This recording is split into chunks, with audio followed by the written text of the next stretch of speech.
How we doing? All right, I'm good. Thank you. Good to be back. Good to be at the Combine. Can't first just commend Jeff Foster, the league, what they do. They've worked together to make the process a lot more. It's the most efficient way to get over 300 players, 32 teams, everything we need to get done, and they just do a tremendous job. They have worked extremely hard on the player experience and making it easier for the player, where it's a good experience for him, where they get more rest, they get everything done that needs to be done here. It's really efficient. I commend both Jeff and the league for all the work they've done. All right, let's go.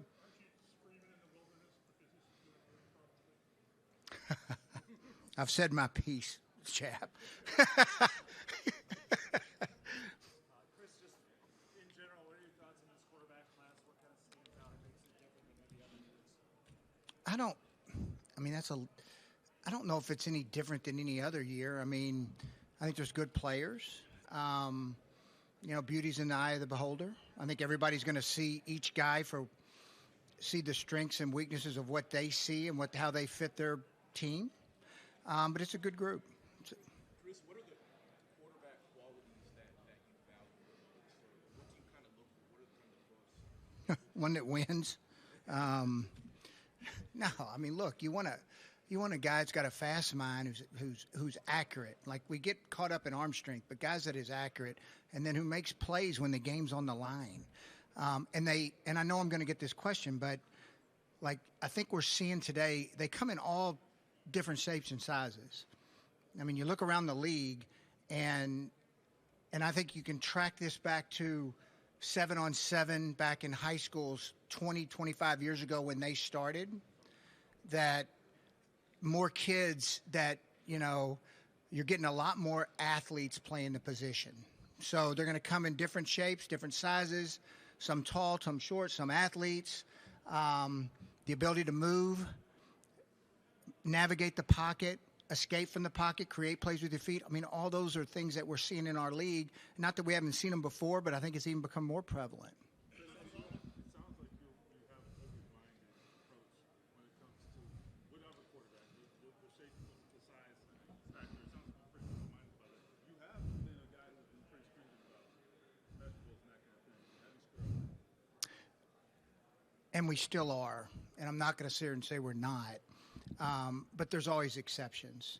And we've seen that at the quarterback position here, in the past. And we've had guys that have been under 6 foot be successful. And I mean, I know there's been times I've griped that some guys can be too tall. All right. And now we're going to say they're too short. So I think beauty's in the eye of the beholder. And who do you believe in? Who do you believe you can build an offense around? And I do know this: you don't fit the offense to the quarterback. You fit you fit the offense to what the quarterback can do well. I think that's what Shane and the staff will do. As much work as you guys do, I mean, everywhere in the league, there's still going to be 40% of top 10 quarterbacks not making it. What kind of separates? Can you obviously can't help, but what do you look for to separate? That's where the intangibles. I mean, it's so key. The ability to process, to handle, what we put on the quarterback, just not only from a play standpoint, but off the field. Automatically he gets deemed the face of the franchise, right or wrong. That's what happens. And they got to be able to handle that. And then when they have success, it's not just, the moment of when they're drafted, and then it's once they even have success, they still got to be able to handle it. They can't become above the team. So there's a lot of factors that go to play in with that. And I think it's the hardest position to find. Everybody's grabbing to find them. When you find one, you do whatever it takes to keep that guy. But it's a difficult position to evaluate, difficult position to find. Chris, we asked Shane about the quarterback questions, as you can imagine. Yep. He kept going back to the gate factor, the intangibles you just mentioned. It's different going from the draft, and you guys have done free agency and trades in the last couple of years. What have you learned about those intangibles, and what lessons have you learned from those misses that will impact your thinking on the position, whether you go quarterback or not? I think being like the team believing, and who you got behind center matters. You know, who they are, what they stand for, how they work.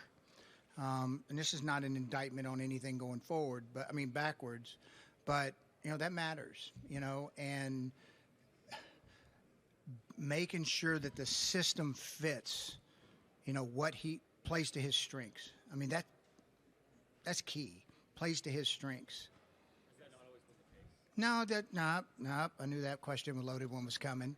No, I wouldn't say that, because we had struggles, you know, this year, and we just struggled. I mean, I've well documented. I've gone through it. You know, the offensive line issues, the issues we've had. No, I think our staffs have done a good job in the past doing that. But I think when the flavor of the court, they're going to be much different than what we've had in the past. You know, where we've had almost pure pocket guys, which I think all these guys, there's a few of them that are, but most of them can run and escape. So that changes the dynamic some. Bring up the O-line. How much do you think last year was personnel related? Was it something like this? You got to get acquired. No, we had a young left tackle. Okay, we had a new starting right guard, and as a group, it was valuable experience for those young guys. You know, we need our best players to play to their potential, and we need those guys to continue to improve. We'll continue to look and add, but that is an area where, like, I think y'all have been around me long enough. Like, it guts me. When you can't block people, it's hard to win. It is hard to win. And that's an area that we will make sure we have enough competition and enough depth, you know, here moving forward where we'll be good up front. What makes Bryce Young such an intriguing quarterback prospect? Well, I mean, look, guy's dynamic. He won a lot of games on a big stage. It was never too big for him. I think all those are qualities that he's proven in his college career that have made him successful.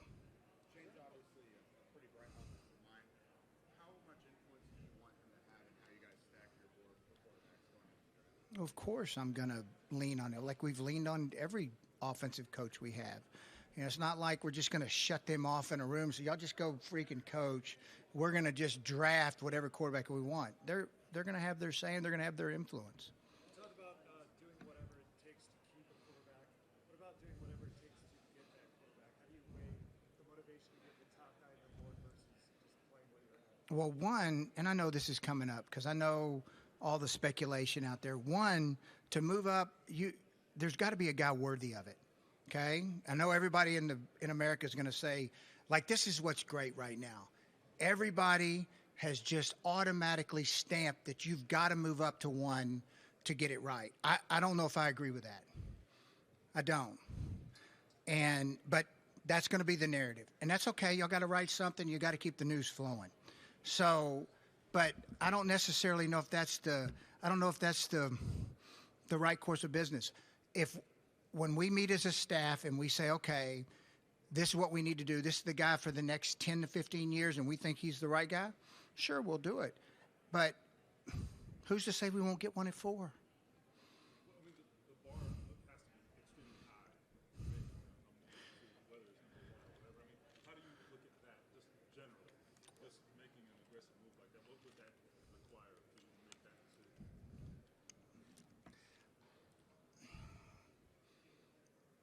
That we were just convicted that this is no freaking doubt the guy. Chris, what's the balance? You say worthy, but also you want to be the one choosing for maybe another team choosing and not having someone kind of fall into your lap. You're aware of what's going on around you, but I think as we work through this, each guy's got special qualities, okay? And is there a separating factor that within their play that you think, okay, there's no doubt this guy fits what we want to do, and he's worthy of moving up for? I'm not ready to say that yet. I'm not ready to say that there's that one that stood out. And we've done a lot of work, but I want to get our coaches' take. We want to work through it.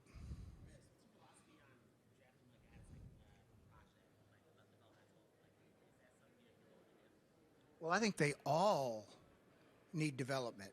They're entering a league that's a much different. And I know the one you're targeting, but look, they all need. They're not all going to step into this league and just kill it. Like the defenses are different. The disguise, the post snap reads that they have to do. Everything is faster, and so they all need development. And so I don't want to sit here and act like there's one over the other. That they all need it. I mean, I think every one of these guys need development. So is redshirting a rookie under someone who's been in the league before on the table, like how Mahomes has announced it? If it works out that way, yeah, it's definitely on the table. As Shane about this, just the uniqueness of coaching quarterbacks in particular, young quarterbacks in particular. Just how unique is that job? Because the job is the job of the coach. I think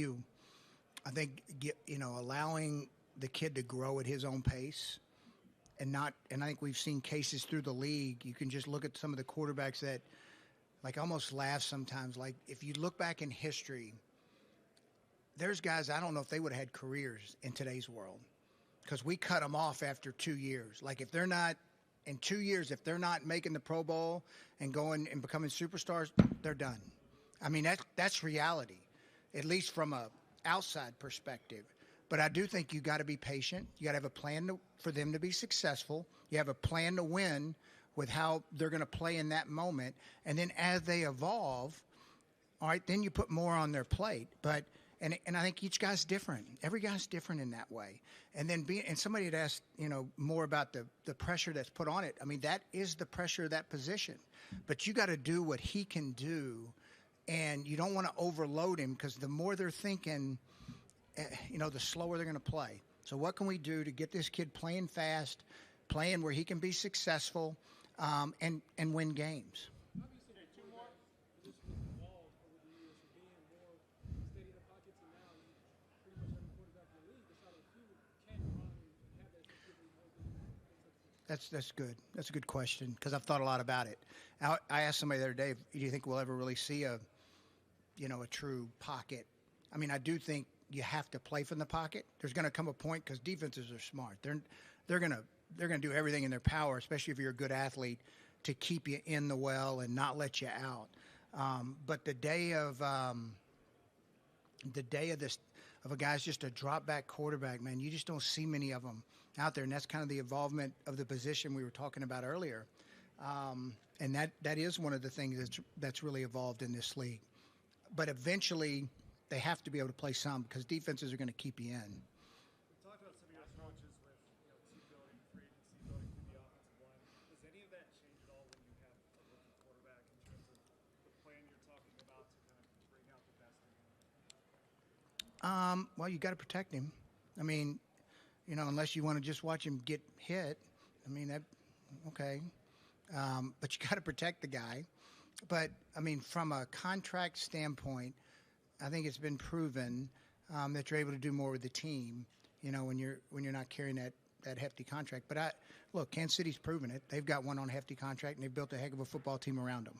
Many ways to skin a cat. All right, Colts locals this way. Awesome. Thank y'all.